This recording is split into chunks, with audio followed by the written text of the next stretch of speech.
The champagne glass in my hand caught the evening light streaming through the floor-to-ceiling windows of my penthouse as I watched Lake Michigan stretch endlessly toward the horizon.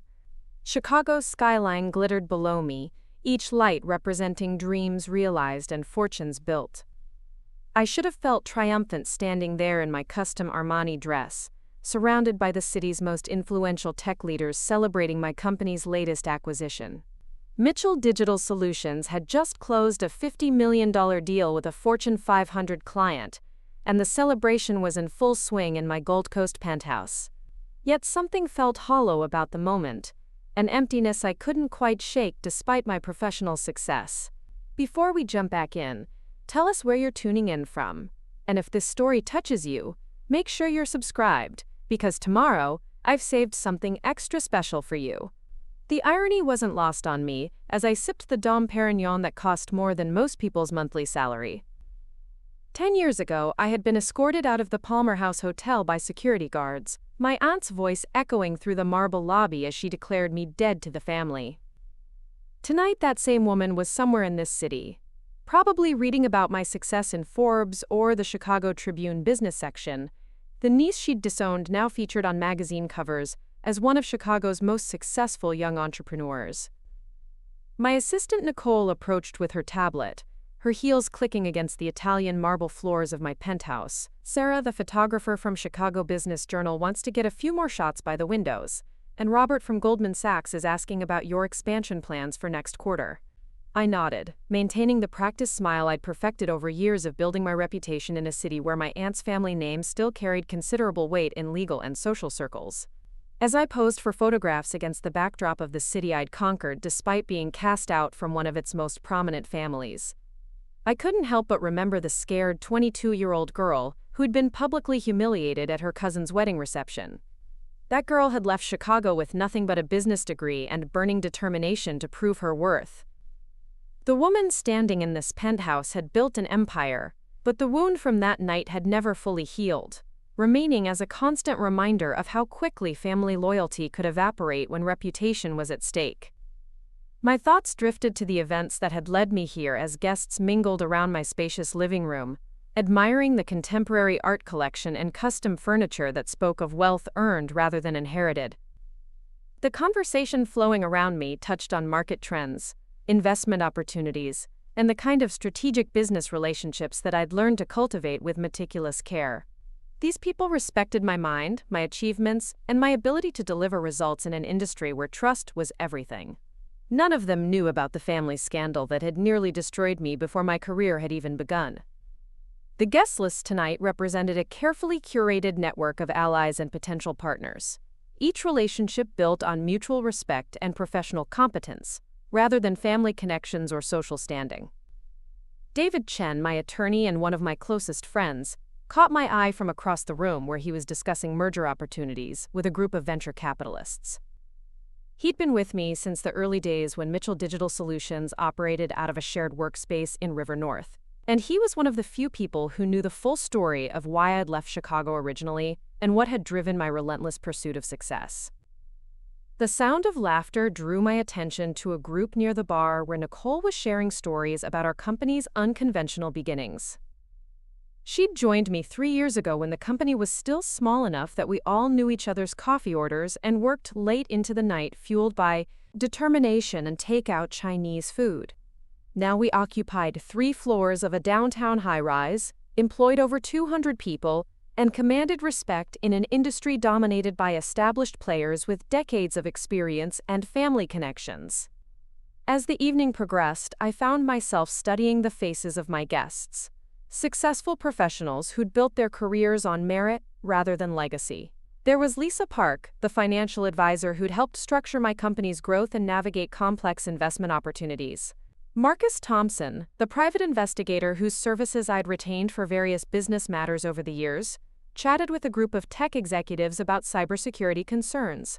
These were people who'd earned their positions through skill and dedication, who understood the value of hard work and strategic thinking. The view from my penthouse windows showcased a city transformed by ambition and innovation, where fortunes were made and lost based on vision and execution rather than family name or social connections. I'd chosen this particular apartment not just for its luxury amenities or prestigious address, but for its symbolic significance. From these windows, I could see the neighborhoods where I'd struggled as a young entrepreneur, the financial district where I'd secured my first major clients, and in the distance, the wealthy suburbs where my aunt's family lived in the insular world of inherited privilege and carefully guarded reputation.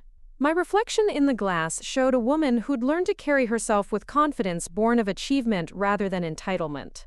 The expensive dress, the perfect makeup, the carefully styled hair, all of it was armor developed over years of proving myself in boardrooms and business meetings, where my competence was constantly questioned by people who assumed my success was somehow undeserved. Tonight, surrounded by the evidence of everything I'd built, that armor felt both necessary and somehow insufficient. David approached with 2 fresh glasses of champagne and his familiar expression of quiet concern. "Successful evening," he said, his tone carrying the weight of someone who'd watched me navigate the complexities of building a business while carrying emotional baggage from family trauma. "The Goldman Sachs Group seems particularly interested in your international expansion plans." I accepted the champagne gratefully, knowing that David's legal expertise had been instrumental in protecting my company's interests and ensuring that my personal history couldn't be used against me professionally. We'd met during my second year back in Chicago when I'd needed legal representation for my first major contract negotiation. David had been a junior associate at a mid-sized firm then, ambitious and hungry for clients who could help establish his reputation. Our professional relationship had evolved into genuine friendship based on mutual respect and shared understanding of what it meant to build something significant from humble beginnings. He'd never judged me for the circumstances that had driven me to leave Chicago originally, and his discretion had been absolute when it came to protecting my privacy. The conversation around us touched on market volatility, regulatory changes, and the kind of strategic challenges that required both analytical thinking and intuitive understanding of human nature. These were discussions I'd learned to navigate with confidence, drawing on years of experience, building relationships with clients who demanded both technical expertise and personal trustworthiness. The ability to read people, to understand their motivations and concerns, had become one of my greatest professional assets, developed partly through necessity and partly through the painful lessons learned from family betrayal. As guests began to leave, offering congratulations and exchanging business cards with promises of future collaboration, I felt the familiar mixture of satisfaction and emptiness that followed professional triumphs. The apartment gradually, preparing and narrating this story took us a lot of time, so if you are enjoying it, subscribe to our channel. It means a lot to us. Now back to the story. Emptied until only Nicole, David, and a few members of my core team remained, discussing logistics for upcoming projects and strategic initiatives that would shape the company's future growth. These were the people who'd stood by me through challenges and setbacks, who understood that my success was built on more than just business acumen or market timing.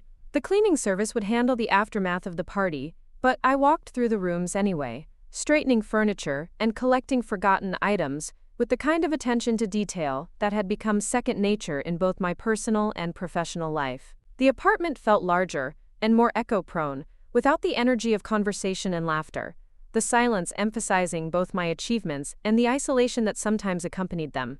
Success, I'd learned, could be as lonely as failure, especially when it was motivated by the need to prove worth to people who'd already written you off. My home office adjoined the main living space, its walls lined with awards, business certifications, and photographs documenting the growth of Mitchell Digital Solutions, from startup to industry leader. The desk where I'd worked countless late nights perfecting presentations and analyzing market trends held stacks of contracts and strategic planning documents that represented months of careful negotiation and relationship building.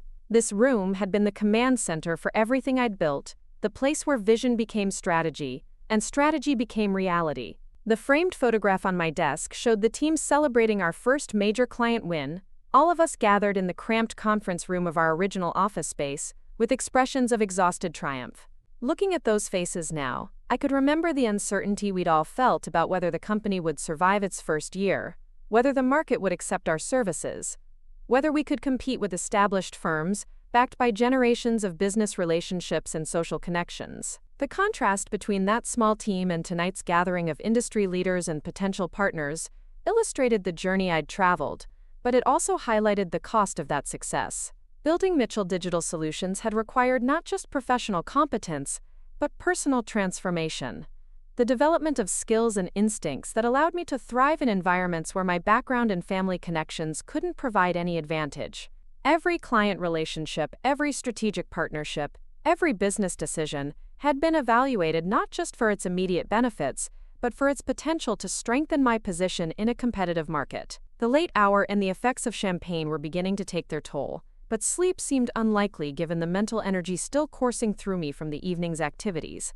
The penthouse felt both like a fortress and a prison, protecting me from the judgment and rejection I'd experienced years ago, while also isolating me from the kind of authentic relationships that money couldn't purchase. Success had given me security and respect, but it couldn't completely heal the wounds left by family betrayal or fill the void left by severed connections to people who'd once been central to my identity. The view from my bedroom windows showed Chicago's nighttime skyline in all its illuminated glory, the city that had both rejected and embraced me depending on my circumstances and achievements. Somewhere out there, in the wealthy suburb of Winnetka, my Aunt Margaret Sterling probably slept peacefully in her inherited mansion, surrounded by the kind of old money comfort that had always been her birthright. She'd built her legal practice on family connections and social standing, never needing to prove herself the way I'd been forced to do, never experiencing the uncertainty and vulnerability that had driven my relentless pursuit of professional excellence.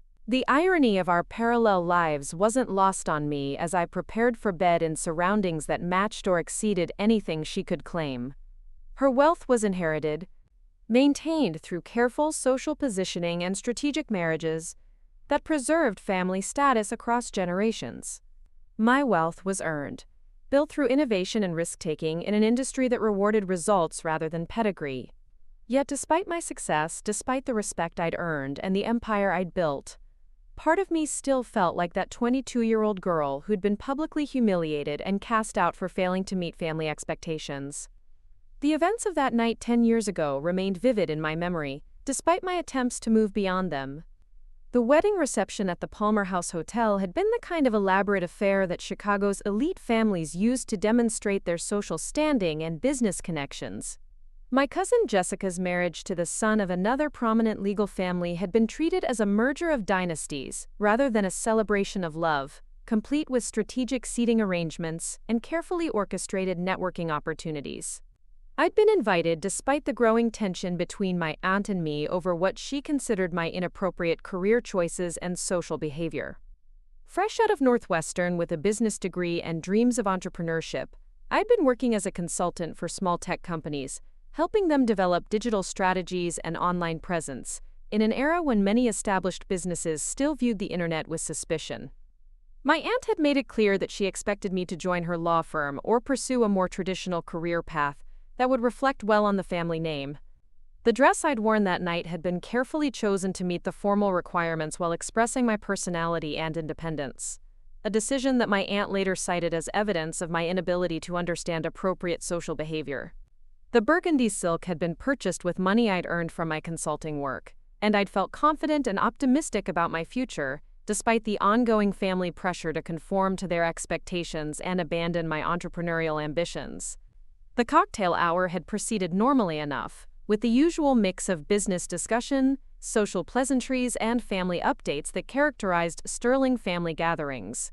I'd spoken with cousins I rarely saw, made polite conversation with my aunt's business associates, and genuinely enjoyed celebrating Jessica's happiness despite our somewhat distant relationship. The first signs of trouble had emerged during dinner when my aunt began making pointed comments about career stability and the importance of choosing professions that enhanced rather than diminished family reputation. The confrontation had escalated during the reception when I'd been introduced to a potential client by one of Jessica's new in-laws, a tech entrepreneur who was interested in hearing about my consulting services. Our conversation had been animated and promising, with genuine potential for a business relationship that could have been mutually beneficial. However, my aunt had interpreted this networking as inappropriate business solicitation at a family celebration, viewing it as proof that I couldn't separate personal and professional behavior in appropriate ways.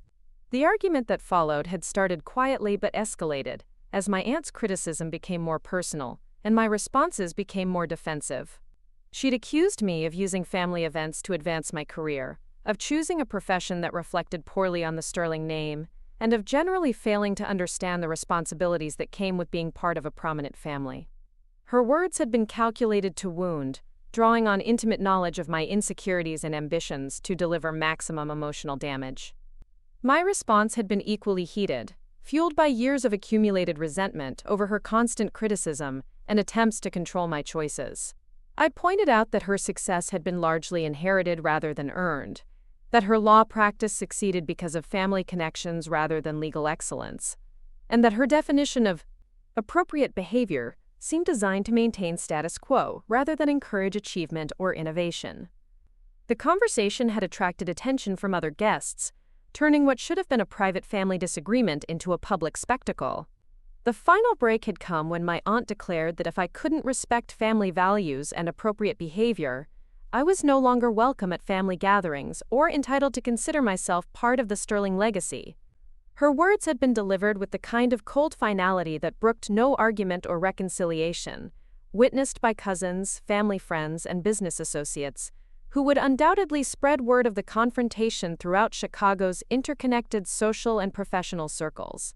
The security guards had been summoned when I'd refused to leave immediately, wanting to say goodbye to Jessica and explain my side of the story to family members who'd witnessed the argument. The humiliation of being escorted from the Palmer House Hotel while wedding guests watched and whispered had been devastating, but the deeper wound had come from the realization that my aunt's love and acceptance had always been conditional on my willingness to subordinate my ambitions to her vision of family respectability. The aftermath had been swift and brutal, with family members choosing sides based on loyalty to my aunt rather than any investigation into the facts of the situation. Cousins who'd grown up with me suddenly became unavailable for calls or visits.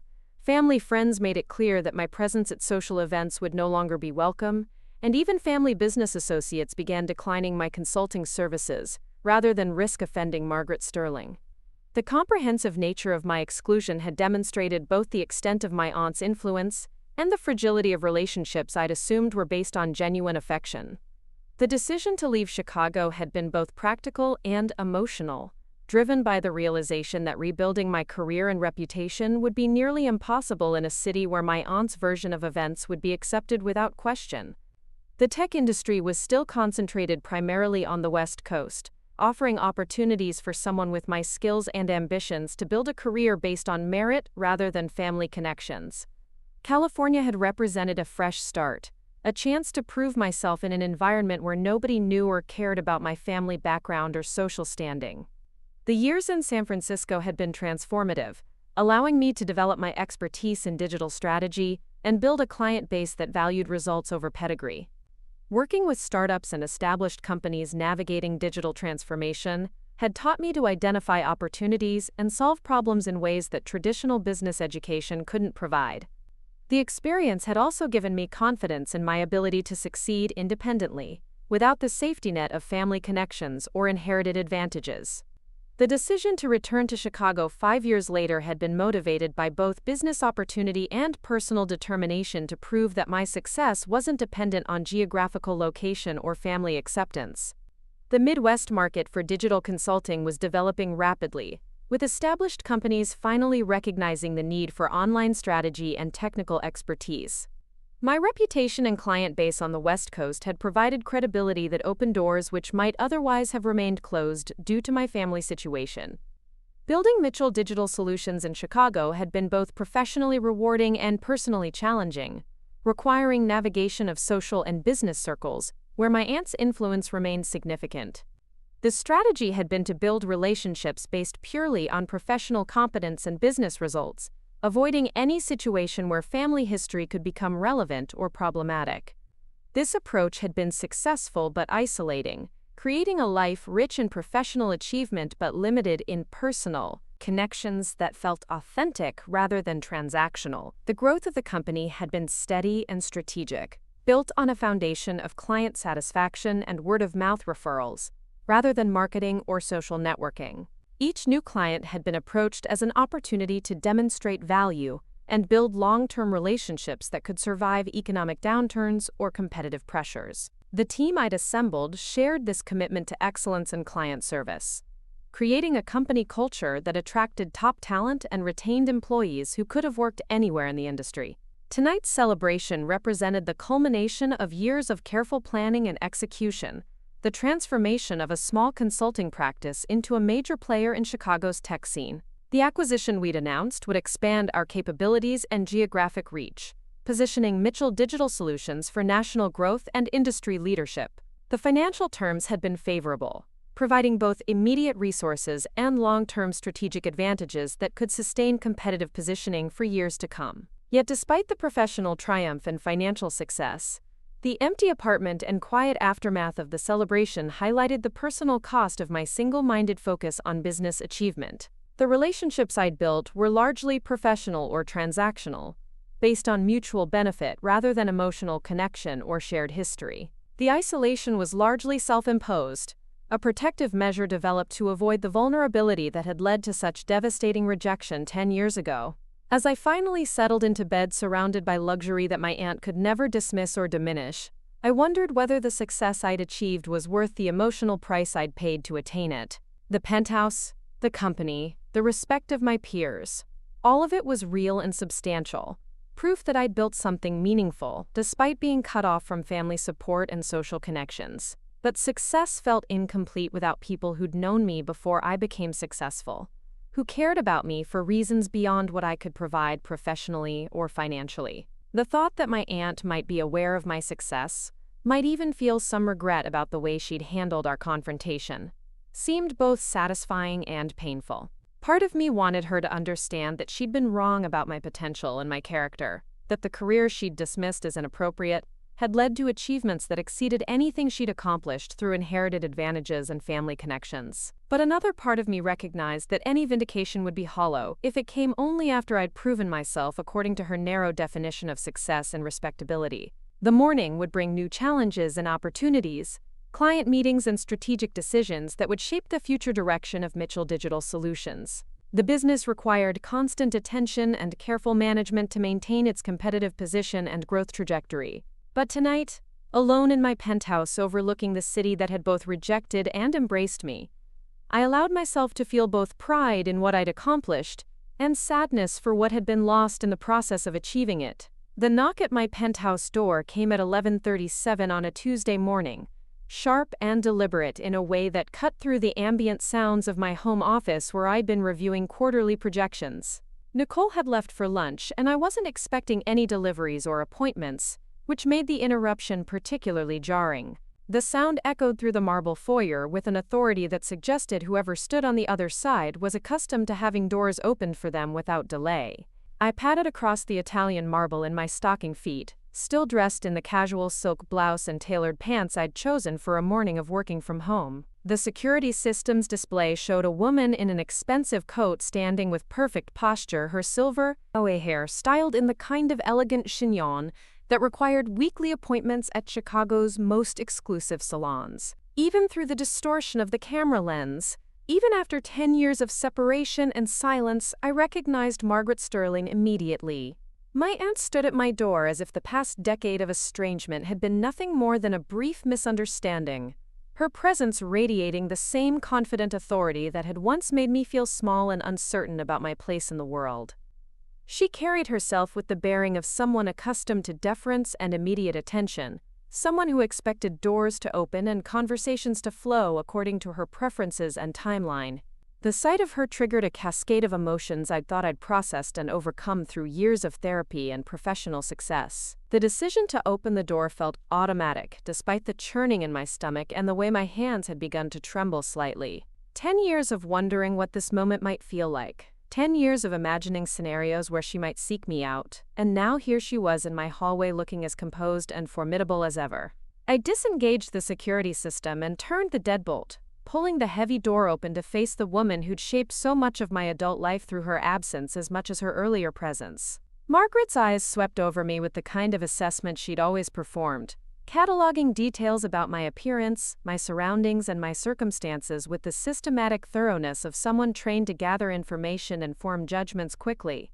Her gaze took in my expensive clothing, the glimpse of luxury furnishings visible behind me, and the overall atmosphere of success and sophistication that my penthouse represented. I watched her process this information, seeing the slight surprise that flickered across her features before being replaced by her customary mask of controlled composure. "Sarah," she said, her voice carrying the same crisp authority I remembered from childhood family gatherings, where her approval had seemed like the most important thing in the world. "You look well.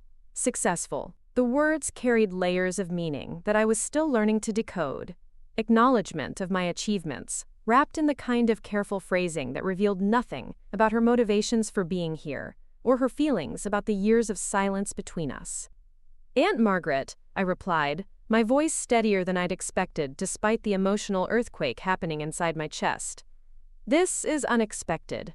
The understatement hung in the air between us, highlighting the absurdity of reducing 10 years of estrangement to a simple expression of surprise. I stepped back automatically, the ingrained habits of politeness and family obligation asserting themselves despite everything that had happened between us. She entered my foyer with the kind of confident stride that suggested she'd never doubted her welcome anywhere, her designer heels clicking against the marble with crisp precision. The expensive coat was Burberry, I noticed, probably purchased during one of her regular shopping trips to Michigan Avenue, where she'd cultivated relationships with personal shoppers who understood her preferences and social requirements.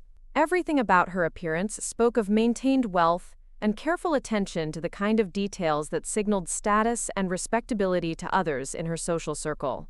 The silence stretched between us as she took in the full scope of my living space, her trained attorney's eye cataloging details about the quality of furnishings, the cost of renovations, and the overall level of affluence represented by my choices in art and decoration. I could see her making calculations about my financial situation, my social standing, and the implications of my obvious success for whatever conversation she'd come here to have. The assessment was professional and thorough, the same kind of evaluation she'd performed countless times in her legal practice.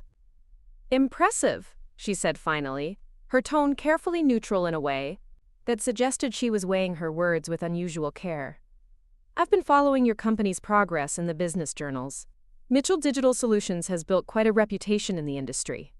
The acknowledgement felt surreal after years of silence, her voice speaking my company's name as if she'd been tracking my career all along despite the complete absence of contact or communication between us. The revelation that she'd been aware of my professional achievements added a new dimension to the situation, raising questions about her motivations and the timing of her visit. Had she been watching my career trajectory all along, waiting for some particular milestone or achievement before making contact?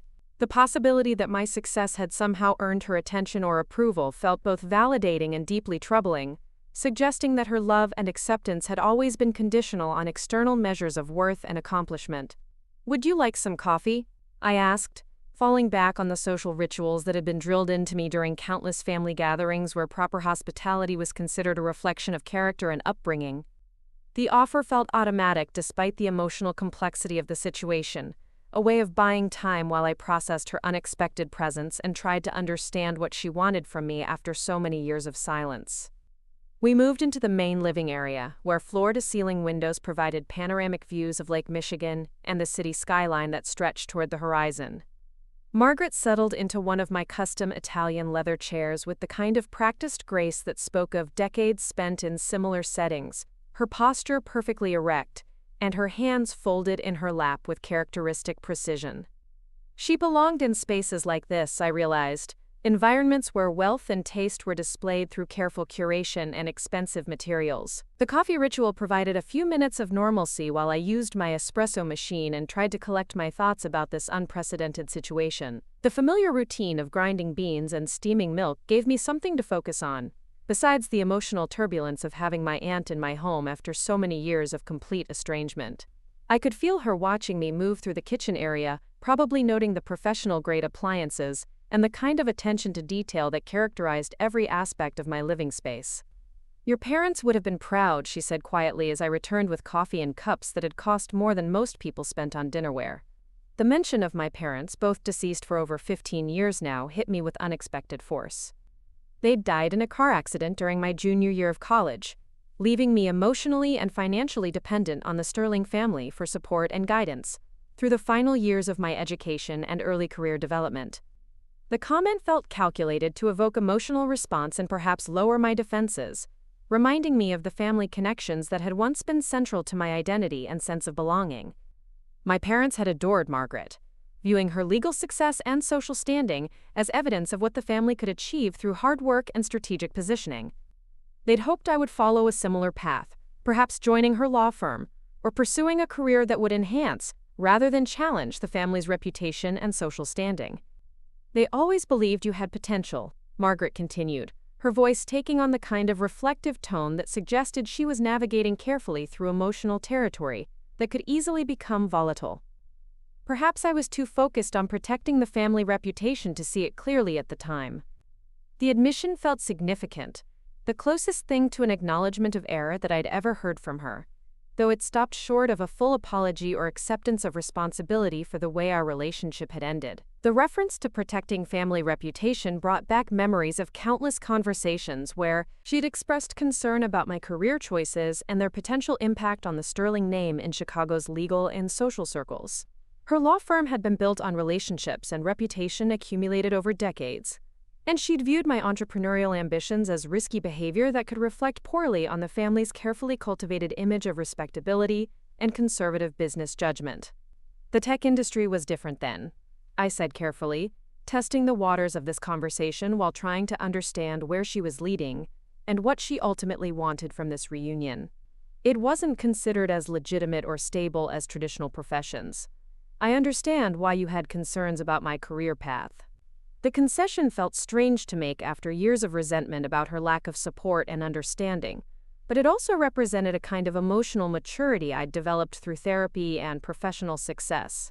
Margaret nodded thoughtfully, her expression suggesting she was processing not just my words, but the tone and implications of my willingness to engage in this conversation despite our history. The wedding situation was handled poorly by everyone involved, she said, her voice carefully modulated to avoid assigning blame while acknowledging that mistakes had been made. Perhaps there were better ways to address our differences that wouldn't have led to such a complete break in communication.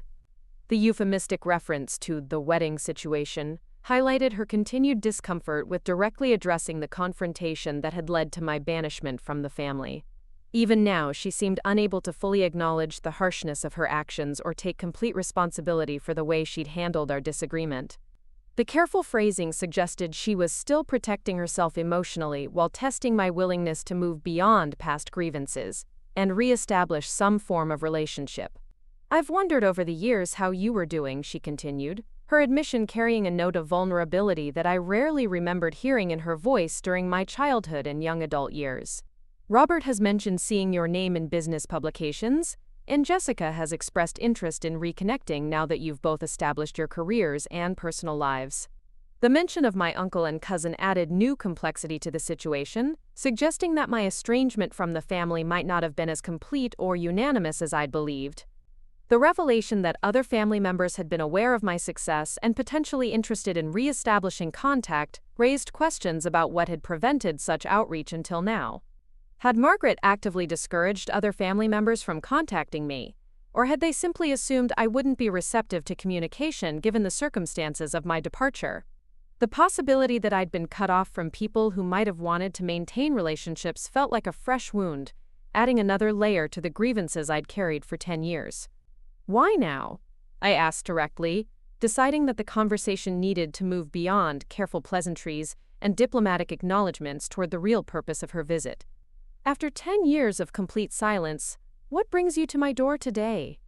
The question carried an edge that I hadn't intended but couldn't suppress, reflecting years of accumulated pain and confusion about her motivations and the possibility of reconciliation. Margaret set down her coffee cup with the kind of deliberate precision that suggested she was buying time while formulating her response to a question she'd obviously anticipated but hoped to approach gradually.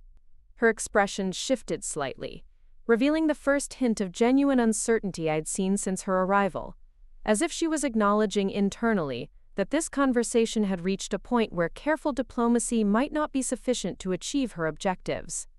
The family is facing some challenges, she said finally, her voice carrying a note of reluctance that suggested this admission was difficult for her to make. Legal challenges that could affect the firm's reputation and our ability to maintain the kind of practice we've built over decades. I've come to realize that isolating talented family members might not have been the wisest long-term strategy. The acknowledgement felt significant, but also calculating, suggesting that my potential value to the family had become relevant in ways that hadn't been apparent during our original conflict. The mention of legal challenges intrigued me despite my emotional resistance to being drawn back into family drama and complicated relationships. Margaret's law firm had always operated with the kind of conservative approach that avoided controversial clients or risky legal strategies, building its reputation on competence and reliability rather than innovation or aggressive advocacy. If they were facing serious challenges, the situation must be significant enough to threaten the foundation of everything she'd built over her career. What kind of legal challenges? I asked, my curiosity overriding my caution despite recognizing that engaging with family problems could easily lead me back into the kind of complicated dynamics I'd spent years trying to escape. The business side of my mind was already analyzing the implications of her admission, considering what circumstances could be serious enough to prompt her to seek reconciliation after so many years of estrangement. Margaret hesitated again, her expression revealing the internal struggle between her need for assistance and her discomfort with appearing vulnerable or dependent on someone she'd previously dismissed and rejected. A former client has filed a malpractice suit with allegations that could destroy our reputation and potentially lead to criminal charges, she said quietly, her voice carrying a weight that suggested the situation was even more serious than her careful words indicated. The admission hit me with surprising force, not because I felt immediate sympathy for her predicament, but because it provided crucial context for her unexpected visit and willingness to bridge the gap between us. Margaret Sterling had built her entire identity around professional competence and irreproachable reputation, and any threat to that foundation would represent an existential crisis that could motivate behavior she would never consider under normal circumstances. The allegations involve financial impropriety and conflicts of interest that could result in disbarment and significant financial penalties, she continued, her voice growing quieter as she revealed the full scope of her vulnerability. Our legal insurance may not cover all the costs of defending against the suit, and the publicity alone could destroy client relationships that have taken decades to build. The explanation provided a clearer picture of why she might be willing to swallow her pride and seek help from a family member she'd rejected and dismissed. The irony of the situation wasn't lost on me as I processed her words and their implications. Margaret had always prided herself on being completely self-sufficient and professionally unassailable, never needing assistance or support from anyone who couldn't provide immediate benefits to her career or social standing.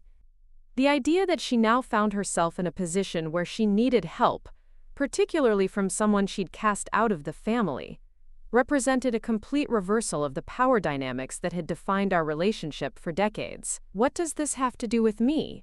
I asked, though I was beginning to understand the calculation behind her visit and the way she'd carefully laid out the information about her situation. I'm not a lawyer, and I'm certainly not in the position to provide legal advice or representation for malpractice allegations. The response was intended to force her to be explicit about what she wanted, while also establishing boundaries around my willingness to become involved in family problems. Margaret's expression shifted again, revealing a level of preparation and strategic thinking that reminded me why she'd been successful in her legal practice, despite the conservative approach that had limited her innovation and growth. Your company specializes in digital strategy and reputation management, she said carefully, and this case is likely to be fought as much in the court of public opinion as in the legal system. We need expertise in managing online presence and controlling narrative in ways that traditional legal strategies can't address. The request was clever and demonstrated that she'd done her homework about my company's capabilities and the specific services we provided to clients facing reputation challenges. Mitchell Digital Solutions had indeed developed significant expertise in crisis communication and digital reputation management, helping companies navigate situations where traditional public relations approaches were insufficient to address complex online dynamics and social media amplification of negative stories. The business opportunity was intriguing despite my personal reservations about becoming involved with family drama and potentially complicated emotional dynamics. Reputation management for legal professionals facing malpractice allegations represented exactly the kind of high-stakes consulting work that commanded premium fees and demonstrated our expertise to other potential clients in similar situations. From a purely professional perspective, the case could provide valuable experience and industry credibility that would benefit the company's growth and market positioning. But the personal implications were far more complex and potentially problematic than any business considerations. Working with Margaret would require rebuilding trust and establishing professional boundaries with someone who had caused significant emotional damage and trauma in my life. The power dynamics of the situation were particularly complicated, given that she would be in the position of needing my expertise while I would be vulnerable to the kind of manipulation and emotional pressure that had characterized our previous relationship. "This is a business proposition then," I said, trying to establish the framework for any potential engagement while protecting myself from unrealistic expectations about personal reconciliation or family reunification. "You're looking to hire Mitchell Digital Solutions for professional services, not asking for family assistance, or seeking to rebuild personal relationships." The clarification felt necessary to avoid misunderstandings about my motivations and to establish appropriate boundaries from the beginning. Margaret nodded, though her expression suggested she understood that the distinction between business and personal considerations might not be as clear-cut as I was trying to make it. "I'm prepared to pay your standard consulting rates and respect your professional boundaries," she said carefully, "though I hope that working together might also provide an opportunity for us to address some of the unresolved issues between us in a constructive way." The qualified acceptance of my terms felt like a small victory, though I recognized that she was already laying groundwork for the kind of personal conversations I was hoping to avoid. Margaret had always been skilled at using professional situations to advance personal agendas, and I would need to be vigilant about maintaining appropriate boundaries, while also delivering the quality of service that my company's reputation demanded. "I'll need complete disclosure about the allegations and access to all relevant documentation before I can determine whether we can be helpful," I said, falling back on standard business practices while buying time to process the emotional complexity of the situation. "This kind of case requires careful analysis and strategic planning that can't be developed without full understanding of the facts and legal strategies being employed." The next hour was spent reviewing the basic facts of the case, which involved allegations that Margaret's firm had failed to properly represent a client's interests due to undisclosed conflicts with opposing parties in a complex corporate acquisition. The former client claimed that Sterling & Associates had prioritized relationships with other clients over their fiduciary obligations, resulting in financial losses that could have been avoided with more aggressive advocacy and full disclosure of potential conflicts. The allegations were serious enough to threaten Margaret's professional license and the firm's ability to maintain its corporate client base, but they also appeared to involve the kind of complex relationship dynamics and communication failures that digital strategy could potentially address. The case would likely be decided as much on public perception of the firm's integrity and competence as on the specific legal merits of the malpractice claims. As Margaret prepared to leave, promising to send complete documentation within 24 hours, I found myself emotionally exhausted by the intensity of seeing her again and processing the implications of her request for professional assistance. The conversation had been more cordial than I'd expected, but also more calculated, with both of us carefully managing our words and responses to avoid reopening old wounds while testing the possibility of some form of rebuilt relationship. "Sarah," she said as she reached the door, her voice carrying a note of uncertainty that reminded me of the few moments during my childhood when she'd seemed vulnerable rather than completely in control. "I know I made serious mistakes in how I handled our disagreement years ago. Working together might provide an opportunity to address those mistakes in a way that benefits both of us, professionally and personally." The acknowledgement was more direct than anything she'd said during our conversation, though it still stopped short of the kind of full apology and acceptance of responsibility that would be necessary for genuine reconciliation. As I watched her leave, I felt the familiar mixture of anger and sadness that had characterized my feelings about her for so many years, but also a new sense of curiosity about whether the power dynamics between us had shifted enough to allow for a different kind of relationship. The rest of the afternoon was spent researching the legal publications and business journals that had covered the initial allegations against Sterling & Associates, trying to understand the scope of the reputation challenge they were facing and the potential effectiveness of digital strategy in addressing their situation. The case was complex enough to require significant resources and expertise, but it also represented exactly the kind of high-profile challenge that could establish Mitchell Digital Solutions as a leader in legal industry reputation management. By evening, I'd made the decision to take the case despite my personal reservations about working with Margaret and the potential complications of mixing family relationships with professional obligations. The business opportunity was too significant to pass up, and the challenge of managing such a complex reputation crisis would demonstrate our capabilities to other potential clients facing similar situations. But more importantly, some part of me was curious about whether Margaret had genuinely changed, or whether her apparent vulnerability was simply another manipulation designed to achieve her objectives through different means.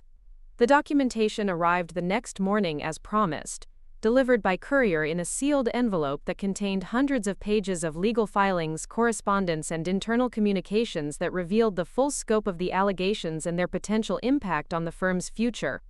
Reading through the materials, I began to understand not just the legal complexity of the situation, but also the personal stakes for Margaret, whose entire professional identity and financial security were threatened by the outcome of the case.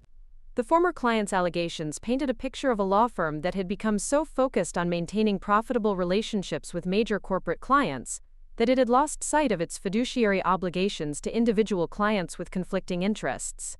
The specific claims involved a commercial real estate transaction, where Sterling and Associates had allegedly failed to disclose that they also represented the development company on the other side of the negotiation, resulting in terms that favored their long-term client at the expense of the newer client who had initiated the malpractice suit. The email exchanges and internal communications included in the documentation revealed tensions within the firm about how to handle the conflict of interest, with some attorneys expressing concern about the ethical implications, while others argued that proper disclosure had been made and that zealous advocacy for their established client was appropriate. Margaret's own communications showed someone struggling to balance competing obligations while maintaining the kind of client relationships that sustained the firm's profitability and reputation. Reading her private correspondence felt invasive, but necessary for understanding the human dimension of the case, beyond the legal technicalities and professional considerations. The woman revealed in those emails was more uncertain and conflicted than the confident authority figure I remembered from my childhood, someone genuinely struggling with complex ethical questions, rather than simply calculating the most advantageous position for herself and her firm. The media coverage of the allegations had been relatively limited so far, confined mostly to legal industry publications and Chicago business journals, rather than mainstream outlets that could reach broader audiences and cause more significant damage to the firm's reputation. However, the former client had hired a public relations firm that specialized in amplifying legal disputes through social media and targeted outreach to journalists, suggesting that the current low profile of the case might not continue if strategic countermeasures weren't implemented quickly. The challenge of defending Sterling and Associates' reputation while managing the ongoing legal proceedings would require coordination between their legal defense team and our digital strategy efforts, balancing the need to address public concerns with the risk of saying anything that could be used against them in court. The approach would need to be sophisticated enough to influence public perception without compromising their legal position or providing ammunition for their opponents' efforts to demonstrate guilt or professional incompetence. As I reviewed the case materials and began developing preliminary strategies for reputation management, I found myself thinking not just about the professional challenges involved, but also about the personal dynamics of working with Margaret after so many years of estrangement. The business relationship would provide a controlled environment for testing whether any genuine reconciliation was possible, while also advancing my company's interests and demonstrating our expertise in a high-stakes situation. The decision to accept the case felt right from both business and personal perspectives, though I recognized that the next few months would likely be emotionally challenging as well as professionally demanding. Margaret's vulnerability and need for assistance had created an opportunity to redefine our relationship on more equal terms, but it had also raised questions about whether her apparent changes were genuine or simply strategic adaptations to her current circumstances. The preliminary strategy I developed focused on proactive communication about the firm's track record and commitment to ethical practice, while also addressing the specific allegations in ways that demonstrated transparency without admitting liability. The approach would involve careful management of their online presence, strategic outreach to industry influencers and former clients, and development of content that reinforced their reputation for competence and integrity without directly engaging with the most inflammatory aspects of the accusations. The work would be complex and demanding, requiring close coordination with Margaret and her legal team while navigating the emotional complexity of rebuilding trust with someone who had caused significant pain in my personal life. But it also represented exactly the kind of challenging engagement that could establish Mitchell Digital Solutions as a premier provider of reputation management services for professional service firms facing crisis situations. The war room I assembled in Mitchell Digital Solutions Conference Center felt like a command center designed for corporate espionage rather than reputation management. 3 oversized monitors displayed real-time social media feeds, news alerts, and analytics dashboards, tracking every mention of Sterling and Associates across digital platforms. The mahogany table was covered with legal documents, printed articles, and strategic planning materials that would guide our campaign to rebuild my aunt's professional standing while she fought the malpractice allegations in court. David Chen had arrived early that morning with a thermos of coffee and the focused intensity he brought to complex legal challenges that required both traditional advocacy and innovative digital strategies. As my closest advisor and the only person who knew the full history of my relationship with Margaret, his presence provided emotional stability, while we navigated the professional and personal complexities of representing a client who had once been family. His legal expertise would be crucial in ensuring our reputation management efforts didn't inadvertently compromise the ongoing litigation or create new vulnerabilities for Sterling and Associates. Nicole had spent the previous week assembling a specialized team of digital strategists, content creators, and crisis communication experts who understood the unique challenges of managing reputation for professional service firms facing ethical allegations. The group included Marcus Thompson, whose investigative background provided insights into how opponents might try to amplify negative stories, and Lisa Park, whose financial expertise helped us understand the economic implications of various strategic approaches and their potential impact on the firm's client relationships and business development efforts. The preliminary research we'd conducted over the past 10 days had revealed the true scope of the challenge facing Margaret's firm and the sophisticated nature of the opposition we were confronting. The former client's legal team had retained a public relations firm that specialized in litigation support and media manipulation, using social media amplification and targeted journalist outreach to build pressure for favorable settlement terms, while damaging Sterling and Associates' reputation in ways that could affect other ongoing cases and potential client relationships. Our analysis of their strategy showed a coordinated campaign designed to portray Margaret's firm as representative of everything wrong with elite legal practice, using the specific allegations of conflict of interest to support broader narratives about wealthy lawyers prioritizing profit over client welfare. The approach was sophisticated and well-funded, suggesting that the former client viewed this case as more than simple malpractice litigation and might have motivations beyond financial recovery for their claimed losses. The discovery that Margaret's accuser was being backed by a litigation funding company with connections to one of Sterling and Associates' major competitors added a new dimension to our strategic planning and highlighted the importance of understanding the broader business context surrounding the legal allegations. This wasn't simply about one client's dissatisfaction with legal representation. It was part of a larger competitive strategy designed to damage a successful firm's market position and potentially force a merger or acquisition that would benefit the funding company's other investments. Margaret arrived for our first strategic planning session, looking more vulnerable than I'd seen her since childhood, her usual commanding presence diminished by the stress of facing professional destruction and the humiliation of needing assistance from someone she'd rejected and dismissed. She sat across from me at the conference table, where I'd negotiated million-dollar deals and developed strategies for Fortune 500 companies, but the power dynamics were completely different from any client relationship I'd previously managed. The meeting began with David presenting our legal analysis of how reputation management efforts could support, rather than undermine, the formal litigation strategy being pursued by Sterling and Associates Defense Counsel. The coordination would be delicate, requiring constant communication between our teams to ensure that public statements and digital content aligned with legal arguments while avoiding any admissions or positions that could be used against them in court proceedings or regulatory investigations. The opposition is using a multi-platform approach to amplify negative coverage and create the impression of widespread industry concern about your firm's practices, I explained, using laser pointer to highlight specific examples on the wall-mounted displays. They're particularly effective at timing their social media pushes to coincide with legal filings and court dates, maximizing the impact of each development in the case while building sustained pressure for settlement. Margaret listened with the focused attention she'd always brought to complex professional challenges, taking notes and asking clarifying questions that demonstrated her understanding of digital strategy, despite her limited experience with social media and online reputation management.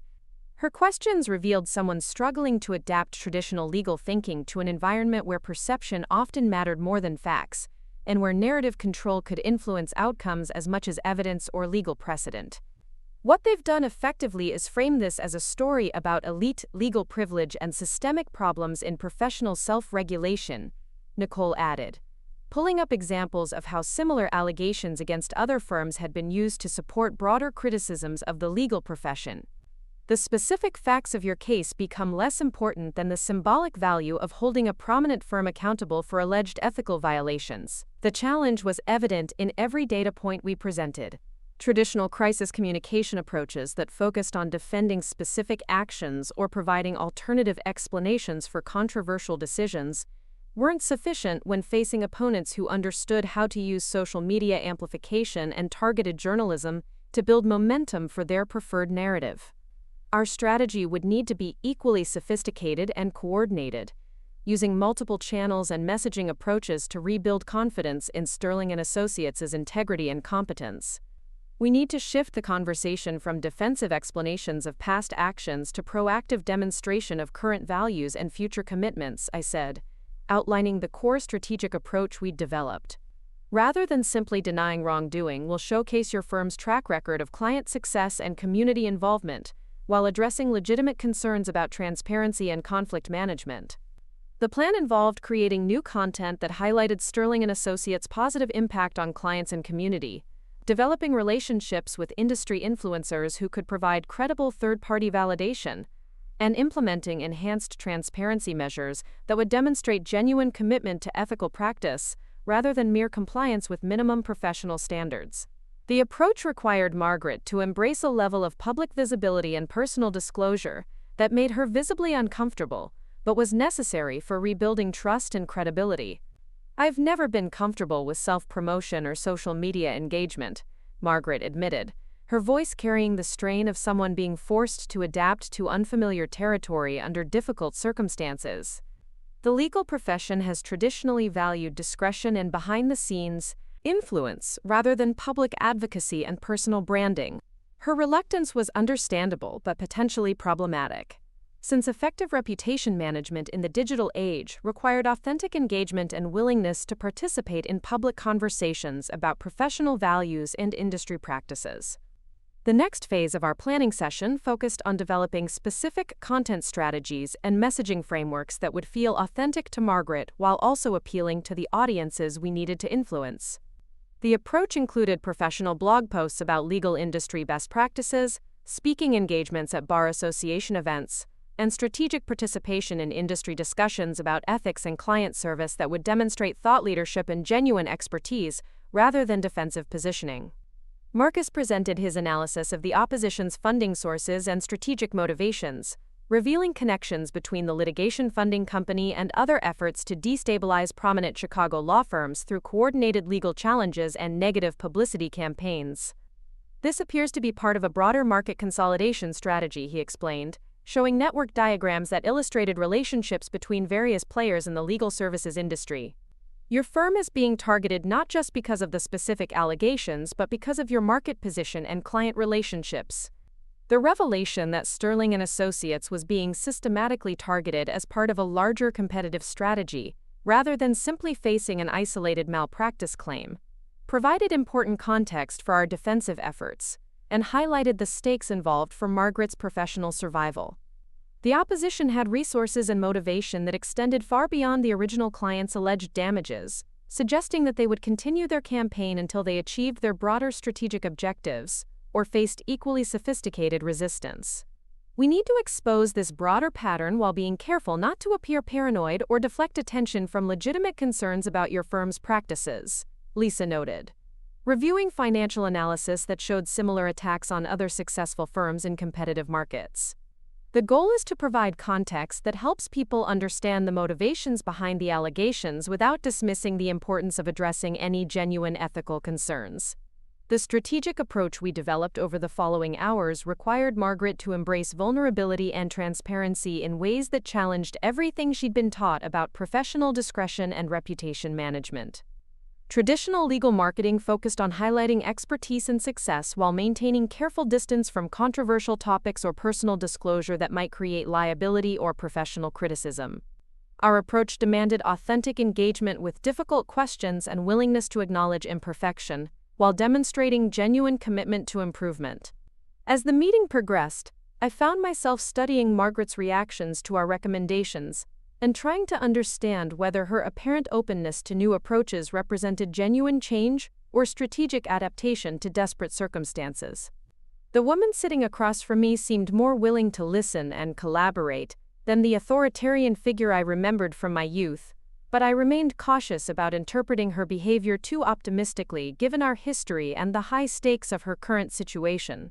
The personal dynamic between us remained complex and carefully managed, with both of us maintaining professional boundaries while acknowledging the family history that added emotional weight to every interaction. Margaret had made several comments that suggested regret about our past conflicts, but she hadn't offered the kind of direct apology or acceptance of responsibility that would be necessary for genuine reconciliation.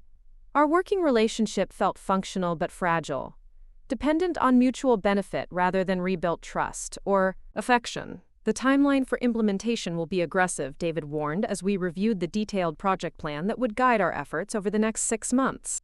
The legal proceedings are moving quickly, and we need to establish positive momentum before the opposition's next major media push.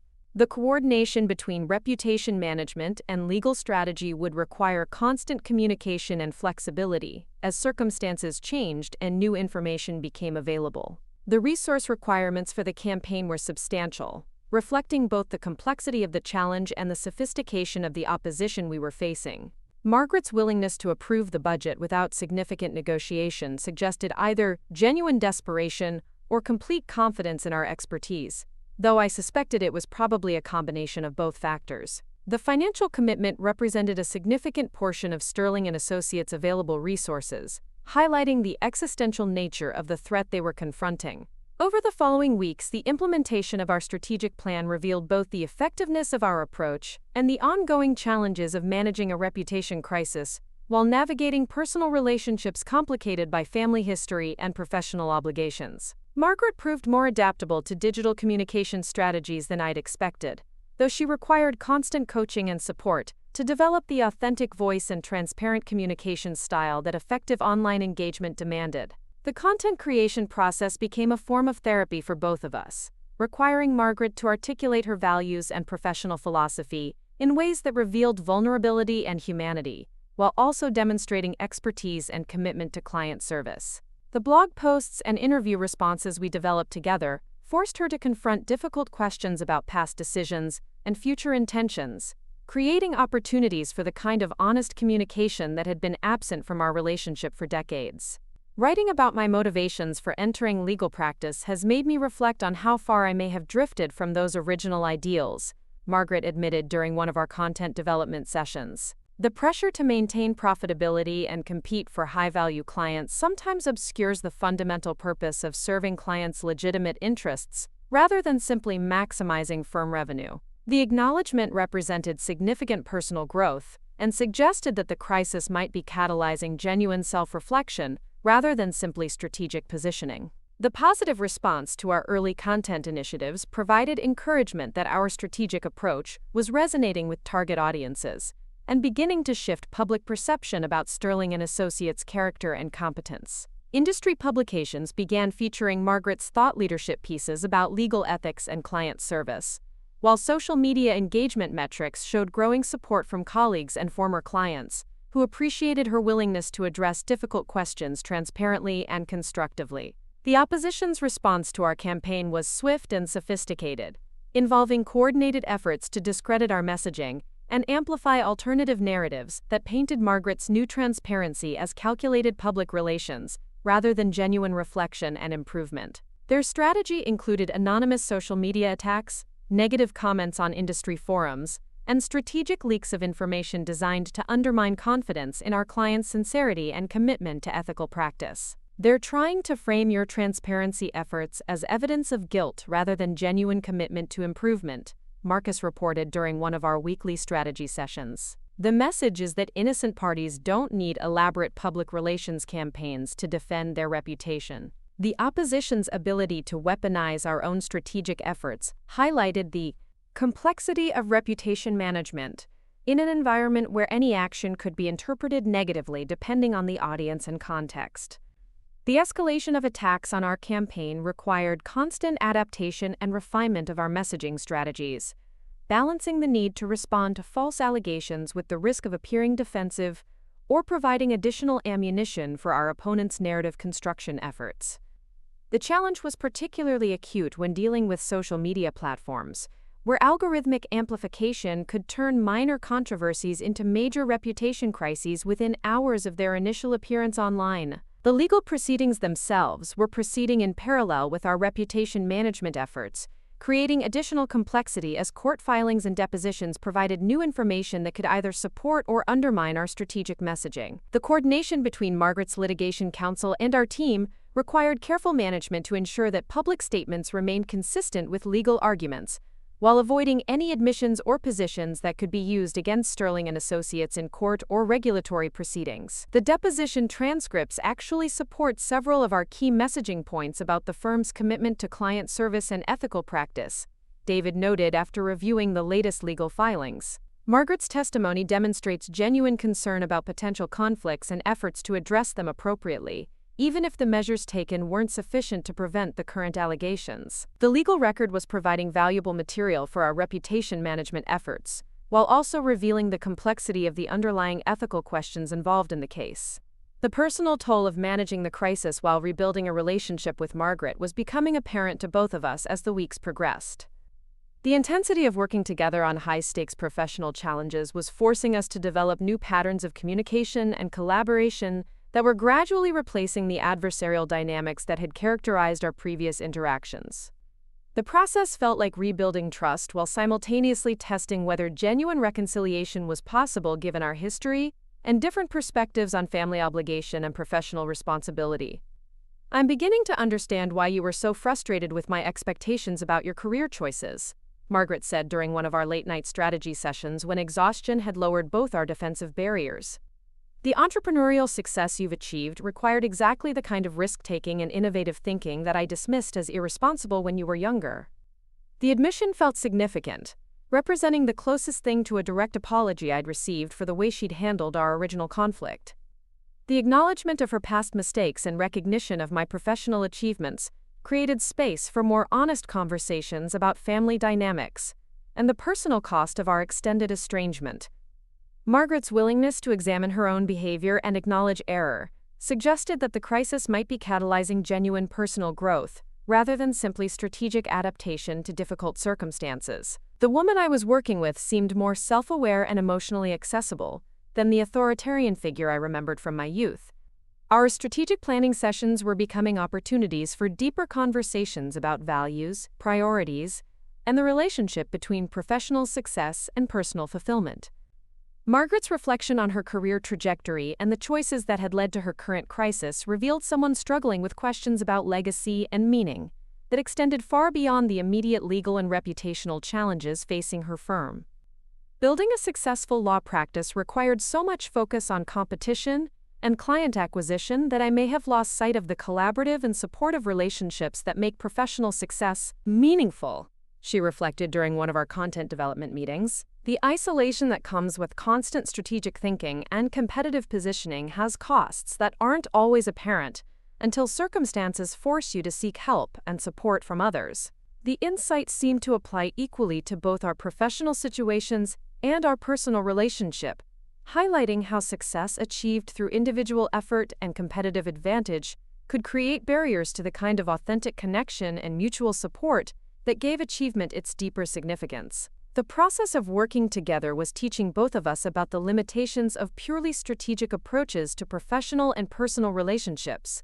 The midpoint evaluation of our reputation management campaign showed measurable progress in shifting public perception about Sterling and Associates, while also revealing areas where our strategic approach needed refinement and intensification.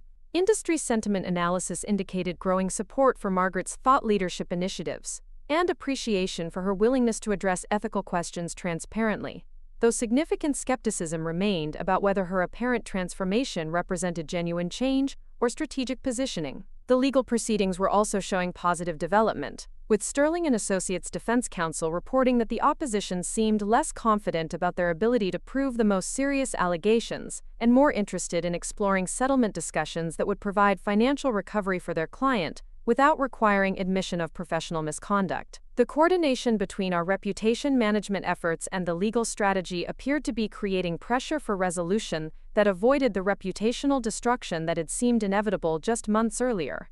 The combination of legal defense and strategic communication has shifted the leverage in this case significantly, David observed during our quarterly review meeting.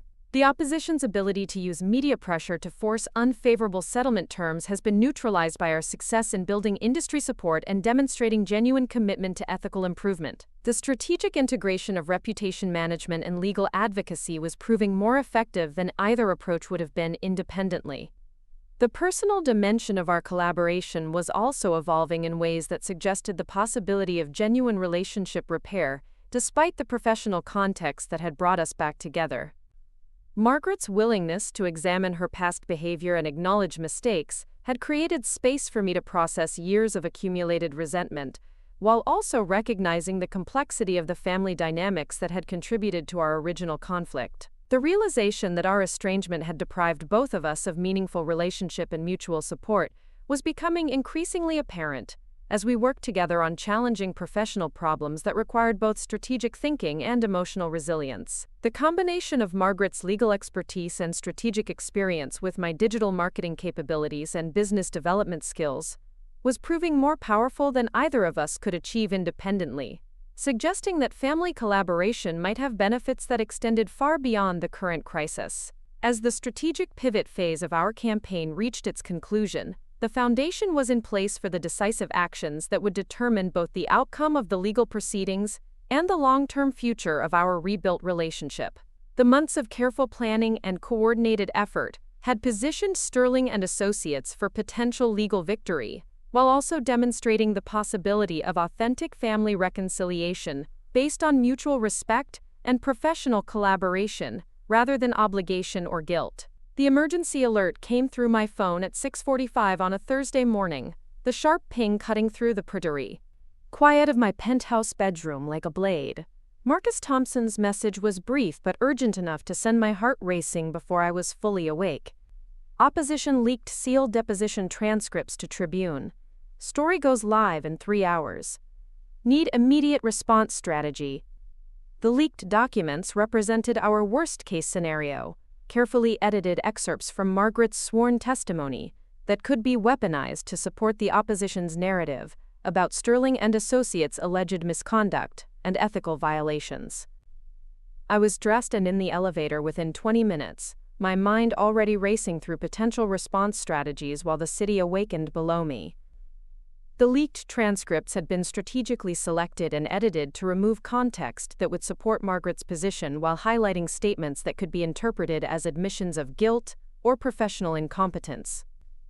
The timing was calculated for maximum impact, giving us minimal opportunity to prepare counter-narrative before the story dominated morning news cycles and social media conversations.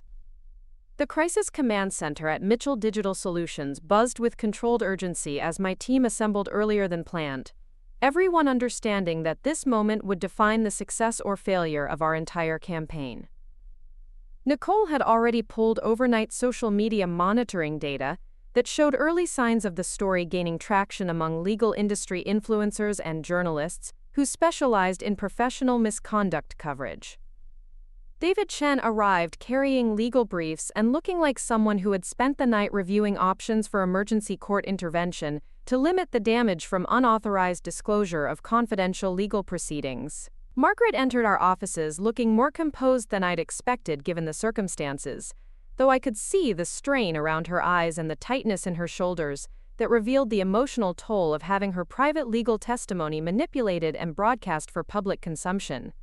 She'd spent the previous evening reviewing the leaked excerpts with her litigation counsel, preparing for questions and accusations that would inevitably follow once the story went public. Her willingness to face this crisis head-on rather than retreating into defensive isolation showed personal growth that I hadn't expected when we'd first begun working together. The excerpts they've chosen make it appear that I admitted to prioritizing established client relationships over ethical obligations to newer clients, Margaret said, her voice steady despite the gravity of the situation. The full context of my testimony actually demonstrates careful consideration of competing obligations and good faith efforts to address potential conflicts, but that nuance has been completely eliminated from the leaked portions. Her analysis was accurate and professional, but it also highlighted the challenge we faced in combating a narrative that had been constructed specifically to resist contextual explanation or nuanced defense. The Chicago Tribune article would be published online within hours, and our media monitoring indicated that other outlets were already preparing follow-up stories that would amplify the initial coverage while adding their own analysis and commentary. The coordinated nature of the media rollout suggested sophisticated public relations support for the opposition, with multiple journalists receiving simultaneous access to the leaked materials and prepared talking points that would shape coverage in ways favorable to their clients' legal and financial objectives. We have approximately 90 minutes to implement crisis response before the story breaks wide, Nicole reported, her fingers flying across multiple keyboards as she coordinated social media preparation and stakeholder communication strategies. After that, we'll be in reactive mode for at least 48 hours, while the story cycles through traditional and digital media channels. The narrow window for proactive response required immediate decision-making about messaging strategy and resource allocation across multiple communication platforms. The strategy session that followed was unlike anything I'd experienced in my professional career, combining high-stakes reputation management with the personal complexity of defending someone whose relationship with me remained emotionally complicated despite our recent collaboration. Margaret's presence in the room added weight to every decision, as I could see her absorbing the reality of how her professional legacy and personal reputation would be dissected and judged by strangers who possessed only carefully curated fragments of information about complex ethical situations. Our response needs to acknowledge legitimate concerns about transparency while providing the missing context that demonstrates good faith efforts to address potential conflicts, I said, outlining the strategic framework that would guide our immediate response and longer-term recovery efforts. We can't simply deny wrongdoing or attack the opposition's motives without appearing defensive and potentially confirming suspicions about the firm's approach to ethical questions. David was already drafting legal responses that would challenge the unauthorized disclosure of confidential proceedings while avoiding any statements that could be interpreted as attempts to suppress legitimate public interest in professional conduct issues. The legal and public relations strategies needed careful coordination to ensure that court filings and media statements reinforced rather than contradicted each other, while providing maximum protection for Sterling and Associates' interests and reputation. The first wave of our response launched exactly as the Tribune story went live, with carefully prepared statements to legal industry publications that provided additional context about Margaret's testimony, while highlighting Sterling and Associates' proactive efforts to implement enhanced conflict management procedures. The messaging emphasized genuine commitment to ethical improvement rather than defensive explanations of past behavior, framing the leaked excerpts as incomplete evidence of ongoing professional development rather than admission of misconduct. Margaret's participation in the response effort required courage that impressed me despite our complicated history, as she agreed to immediate interviews with legal journalists who would ask direct questions about the allegations and her firm's ethical standards. Her willingness to engage with hostile media rather than hiding behind attorneys and public relations professionals demonstrated personal accountability that contrasted sharply with the defensive stonewalling that characterized many professional misconduct situations. I understand why portions of my deposition testimony might raise concerns about how our firm handled potential conflicts in this case, Margaret said during her first interview, her voice carrying the kind of authentic vulnerability that our strategic planning had identified as essential for rebuilding trust. What the leaked excerpts don't show is the extensive deliberation and consultation that preceded every decision, and the genuine efforts we made to ensure that all clients' interests were protected even when those interests appeared to conflict. The real-time monitoring of social media response to our crisis management efforts showed mixed but encouraging results, with legal professionals and industry observers expressing appreciation for Margaret's willingness to address concerns directly, while also noting the problematic nature of selectively leaked confidential testimony.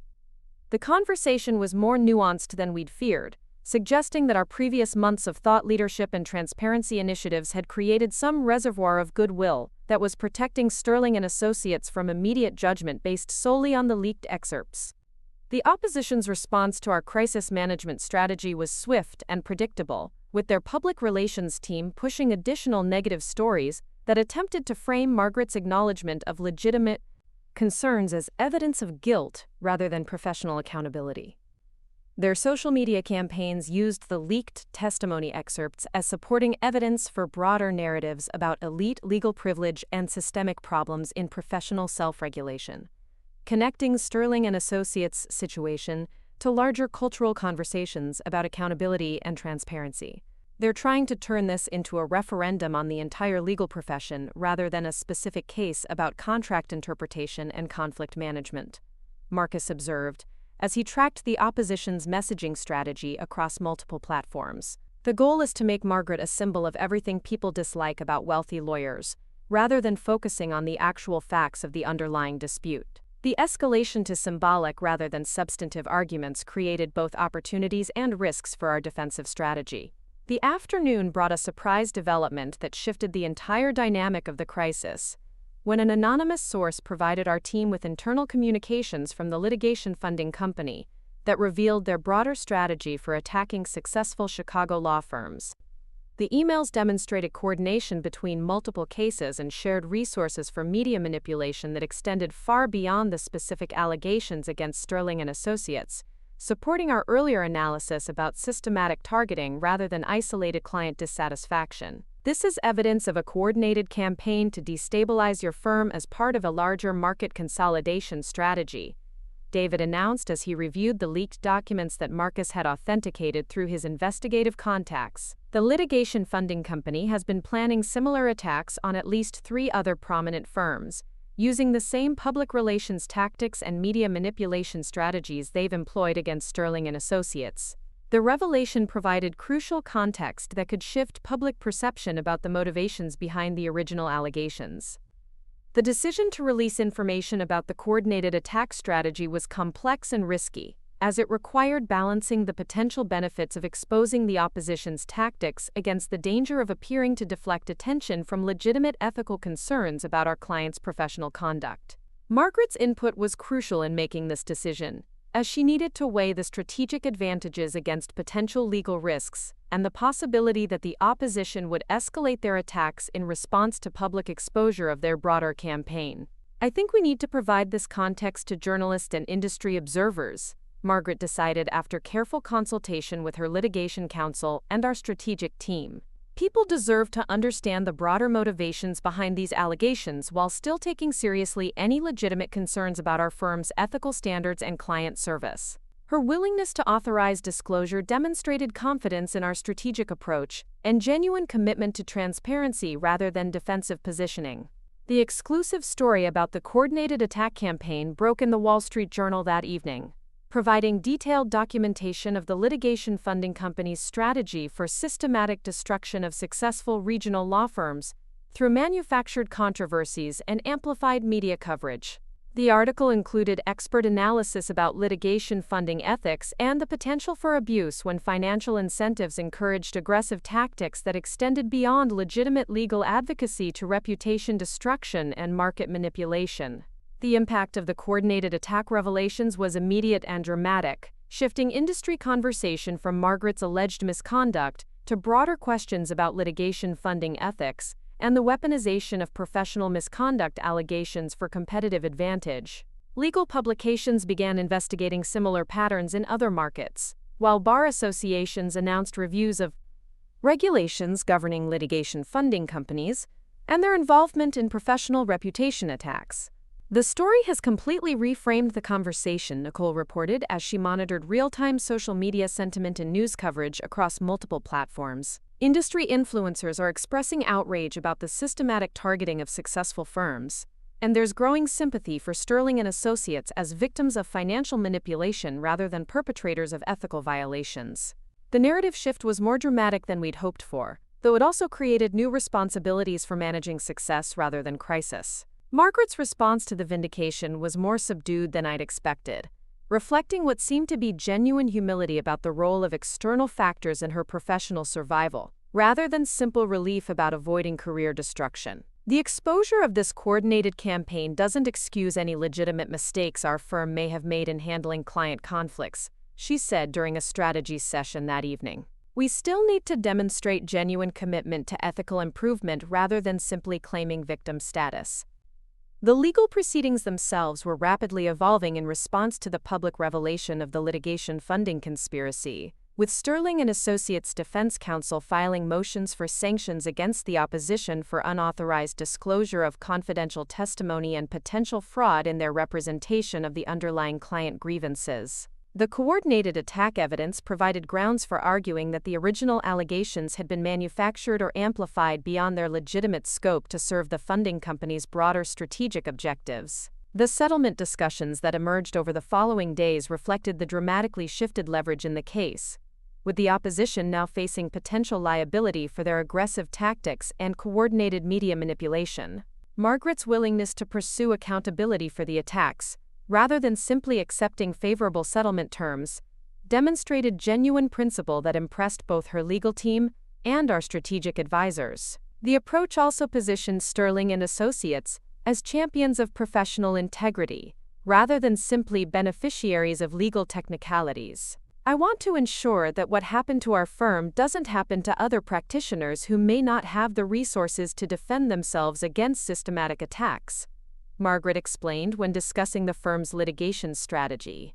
The settlement terms need to include provisions for accountability and transparency that protect the legal profession from future manipulation by litigation funding companies with competitive rather than client-serving motivations. Her stance required additional legal risk, but demonstrated leadership that would enhance, rather than simply restore, her professional reputation.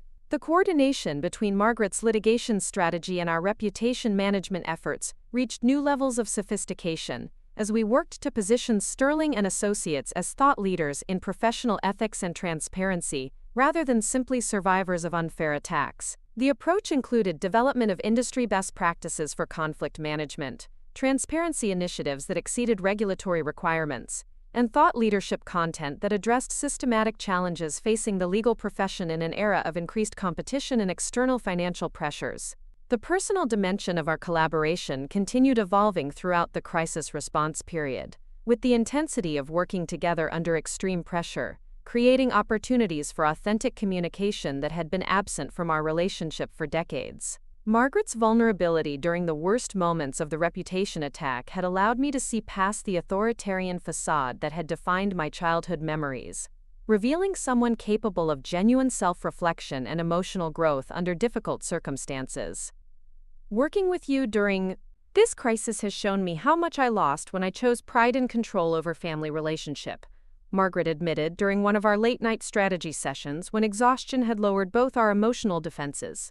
The entrepreneurial success you achieved required exactly the kind of innovative thinking and risk tolerance that could have benefited our firm if I'd been wise enough to recognize and support it 10 years ago. The acknowledgement was more direct than any previous apology, representing genuine acceptance of responsibility for our estrangement. The opportunity to respond to her overture felt both liberating and frightening, as accepting her acknowledgement meant opening myself to renewed vulnerability with someone who had caused significant emotional damage in the past. I was angry for so long about being rejected and dismissed that I probably closed myself off to legitimate feedback about my communication style and professional development needs, I replied, recognizing my own contribution to the relationship breakdown. The isolation I created was protective but also limiting in ways I'm only beginning to understand. The breakthrough in our personal relationship occurred simultaneously with the professional vindication, creating a powerful combination of external validation and internal healing that neither of us had anticipated when we began working together. The crisis had forced both of us to examine our values and priorities in ways that revealed the cost of choosing professional success over authentic relationships, and the importance of building personal connections that could survive professional disagreements and competitive pressures. The industry recognition that followed our successful defense against the coordinated attack exceeded anything either of us had expected, with legal publications featuring Sterling and Associates as a case study in ethical leadership and strategic communication under pressure. Margaret received invitations to speak at Bar Association conferences about professional integrity and transparency, while Mitchell Digital Solutions gained national recognition for innovative crisis management that protected client interests while serving broader industry needs. The irony isn't lost on me that defending my aunt's law firm has become one of the most significant achievements in my company's history, I reflected during a television interview about digital strategy for professional service firms. The case demonstrated how family relationships and professional expertise can reinforce each other when both parties are willing to prioritize shared values over personal grievances and competitive positioning. The public acknowledgement of our relationship repair felt both vulnerable and empowering.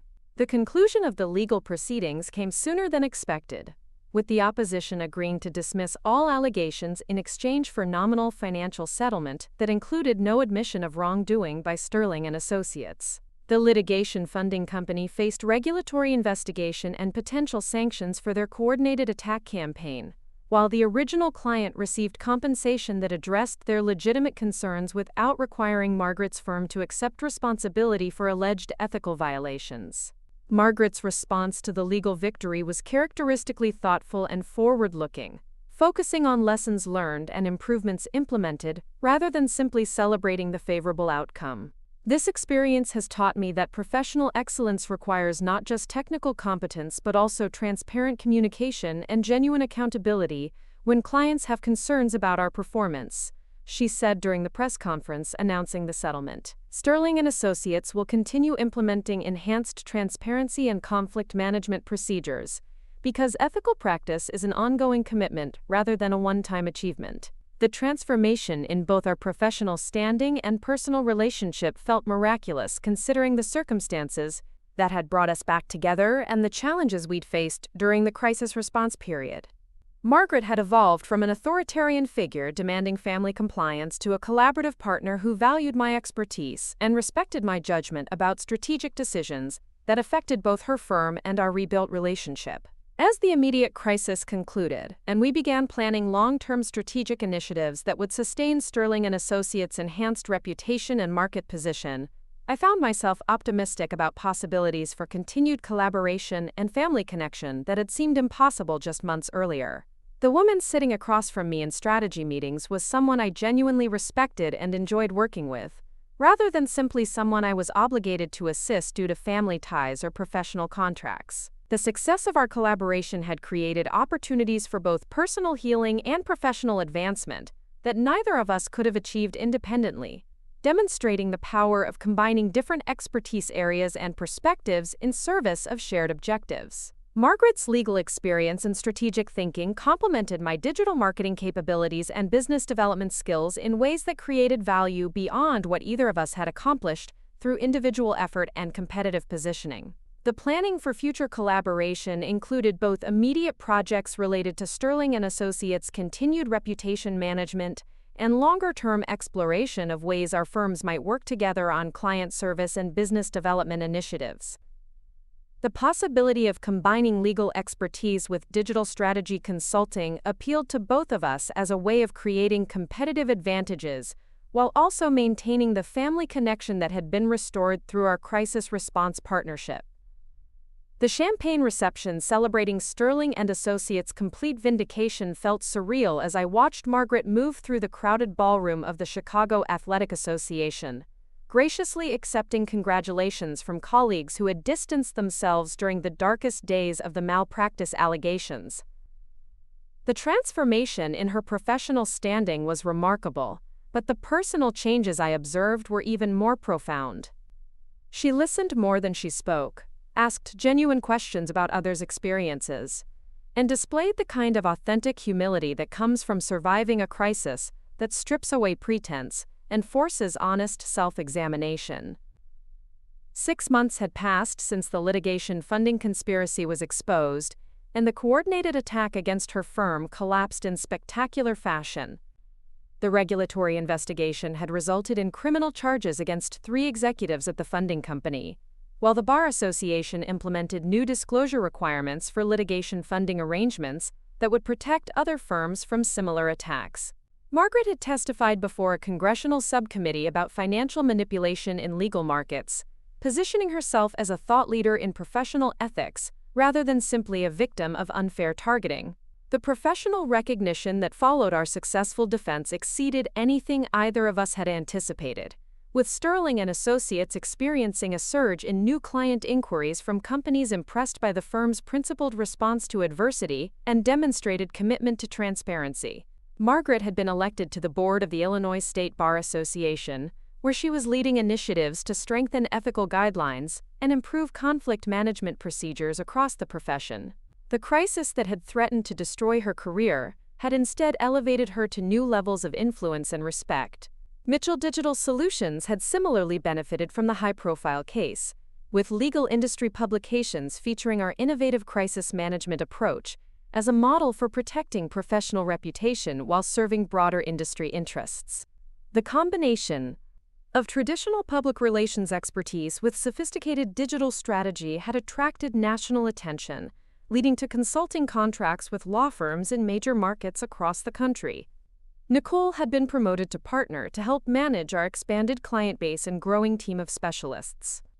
The personal dimension of my relationship with Margaret continued evolving as we transitioned from crisis management partnership to genuine family reconciliation, based on mutual respect and shared values. She had apologized directly and specifically for the way she had handled our confrontation 10 years earlier, acknowledging that her fear of reputation damage had led her to prioritize social standing over family loyalty and individual potential. The conversation had been difficult but healing, allowing both of us to address accumulated resentments and misunderstandings that had shaped our interactions for decades. I realize now that my criticism of your entrepreneurial ambitions reflected my own insecurity about changing markets and business models rather than legitimate concerns about your professional judgment, Margaret had said during one of our reconciliation conversations. I was so focused on maintaining the traditional approach that had brought me success that I couldn't recognize the innovation and adaptation that would be necessary for continued relevance in evolving industries. Her admission revealed genuine insight about the limitations of her perspective and the cost of resistance to change. The family dynamics that had been fractured by our estrangement were slowly healing, as other relatives learned about our professional collaboration and personal reconciliation.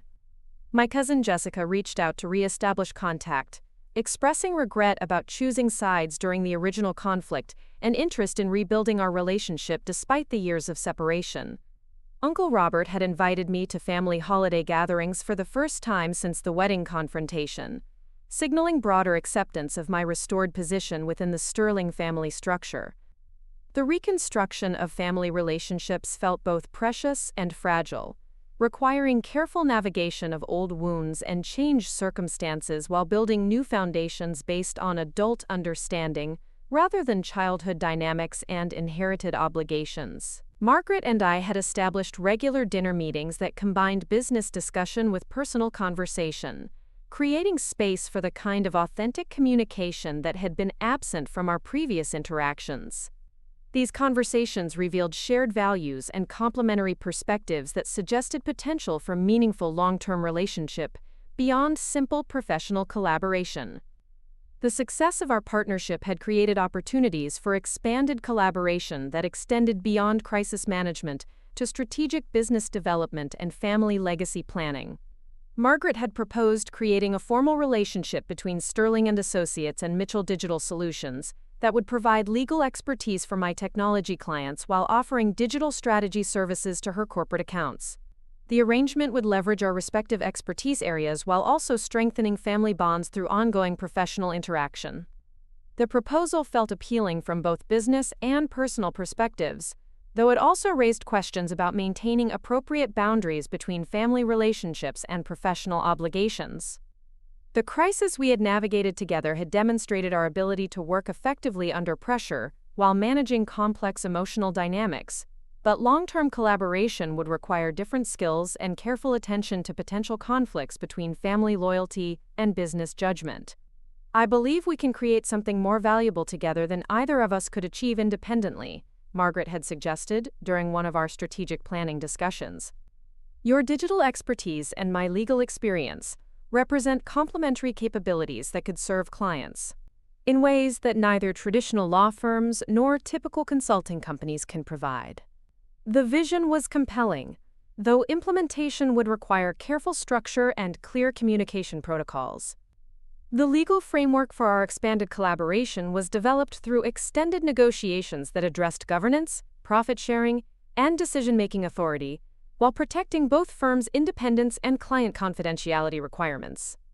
David Chen had been instrumental in structuring agreements that preserved our respective autonomy, while creating mechanisms for profitable coordination and shared resource development. The contracts reflected lessons learned from our crisis management experience about the importance of clear communication and aligned incentives. The first major project under our formal partnership involved representing a Fortune 500 technology company facing regulatory investigation and reputation challenges similar to what Margaret had experienced during her crisis. The combination of legal defense strategy and comprehensive digital reputation management proved exceptionally effective, resulting in favorable regulatory outcomes and strengthened industry relationships for our client. The success validated our partnership model and generated additional opportunities for similar engagements. Working together on complex client matters revealed aspects of Margaret's character and capabilities that I hadn't fully appreciated during our family interactions or even during our crisis collaboration. Her legal analysis was consistently thorough and strategic, while her client communication skills demonstrated genuine empathy and commitment to serving interests rather than simply maximizing billable hours. The professional competence that had built her successful practice was complemented by personal qualities that made her an effective counselor and trusted advisor. The mutual respect that developed through our professional partnership created space for deeper personal conversations about family history, individual values, and long-term aspirations that had never been possible when our relationship was defined by generational hierarchy and social expectations. Margaret shared stories about her early career struggles and the sacrifices she had made to establish credibility in male-dominated legal specialties, while I discussed the emotional cost of building business success while maintaining protective isolation from potentially harmful family dynamics. I think I was so focused on proving that women could succeed in traditional legal practice that I became overly protective of reputation and resistant to any behavior that might be perceived as unprofessional or inappropriate. Margaret reflected during one of our conversations about career development and family expectations. The irony is that my rigidity about maintaining conservative appearances probably limited my effectiveness as both a lawyer and a family member. Her insight revealed the complexity of navigating professional advancement while managing social expectations and family responsibilities. The broader implications of our reconciliation extended beyond personal healing to questions about family legacy and intergenerational wealth transfer that had relevance for Margaret's estate planning and succession strategy. Sterling and Associates represented decades of relationship building and client development that would require careful management to preserve value across generational transitions. Margaret had begun discussing the possibility of my eventual involvement in firm ownership and leadership as a way of ensuring family continuity, while also benefiting from my business expertise and digital capabilities. The prospect of formal ownership in Sterling and Associates felt both exciting and overwhelming, representing potential financial benefits and professional opportunities that would also create new obligations and responsibilities for maintaining family legacy and client relationships. The decision would require careful consideration of my own long-term goals and the category Compatibility between law firm management and continued growth of Mitchell Digital Solutions as an independent consulting practice. The Christmas dinner, where Margaret formally announced our reconciliation and professional partnership to the extended Sterling family, marked a symbolic conclusion to the decade-long estrangement that had shaped so much of my adult identity and career motivation. The gathering included relatives I hadn't seen since the wedding confrontation, many of whom expressed genuine happiness about family reunion, while also acknowledging the awkwardness of the years of separation and silence. Sarah's expertise and innovative thinking saved our firm from potentially devastating attacks, while also helping us implement improvements that have strengthened our practice and reputation, Margaret announced to the assembled family members. Working with her has reminded me that family relationships should be based on mutual respect and support, rather than conformity to narrow expectations about appropriate behavior and career choices. Her public acknowledgement felt like complete vindication for the entrepreneurial path I had chosen despite family criticism and social pressure. The evening also provided opportunities for individual conversations with family members who had avoided contact during the estrangement, many of whom admitted they had been uncomfortable with the complete break but uncertain about how to maintain relationships without appearing disloyal to Margaret's position. The revelations highlighted how family conflicts can create ripple effects that damage multiple relationships beyond the primary disagreement, emphasizing the importance of addressing disputes directly, rather than allowing them to fester and spread.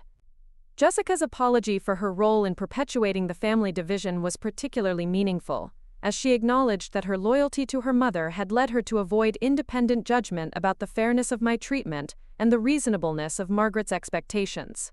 I was young and scared of causing additional family conflict, so I took the path of least resistance rather than standing up for what I knew was right, she admitted. Watching how you've succeeded despite being cut off from family support has made me realize how much we all lost during those years of separation. The restoration of family relationships created new possibilities for collaboration and mutual support that extended beyond professional partnerships to personal enrichment and shared experiences that had been absent during the years of estrangement. Margaret and I began planning travel together, attending cultural events, and developing the kind of adult friendship that incorporated family history while also recognizing individual growth and changed circumstances. The reflection on our journey from confrontation to collaboration revealed lessons about resilience, forgiveness, and the possibility of rebuilding relationships that seem permanently damaged by pride and misunderstanding. The crisis that had brought us back together had also forced both of us to examine our values and priorities in ways that revealed the cost of choosing professional achievement over authentic human connection. The success we had achieved individually was more meaningful when shared with family members who understood our history and appreciated the challenges we had overcome. The business partnership that emerged from our crisis collaboration was generating revenue and opportunities that exceeded our initial projections, with client demand for combined legal and digital services creating new market categories and competitive advantages. The integration of traditional legal expertise with innovative digital strategy represented exactly the kind of interdisciplinary approach that modern business challenges required, positioning both our firms for continued growth and market leadership. As I stood in my penthouse overlooking Chicago's skyline on New Year's Eve, reflecting on the transformations of the past year, I felt profound gratitude for the unexpected journey that had restored family relationships, while also advancing professional goals I had pursued independently for so many years. The woman who had once rejected me for embarrassing the family had become my closest business partner and personal confidant, demonstrating the power of shared adversity to heal old wounds and create new possibilities for mutual support and collaboration. The sound of my phone interrupted these reflections with a text message from Margaret wishing me a happy new year and expressing excitement about the strategic planning retreat we had scheduled for the following week. The casual intimacy of family communication felt precious after so many years of silence and estrangement, while the professional collaboration continued providing opportunities for innovation and growth that neither of us could have achieved independently. The future held promise for continued family healing and business success that would honor both our individual achievements and our shared commitment to excellence and integrity in professional practice. The crisis that had threatened to destroy Margaret's career had instead catalyzed personal growth and relationship repair that enriched both our lives, while also creating value for clients and industry colleagues who benefited from our combined expertise and collaborative approach. Up next, you've got 2 more standout stories right on your screen. If this one hit the mark, you won't want to pass these up. Just click and check them out.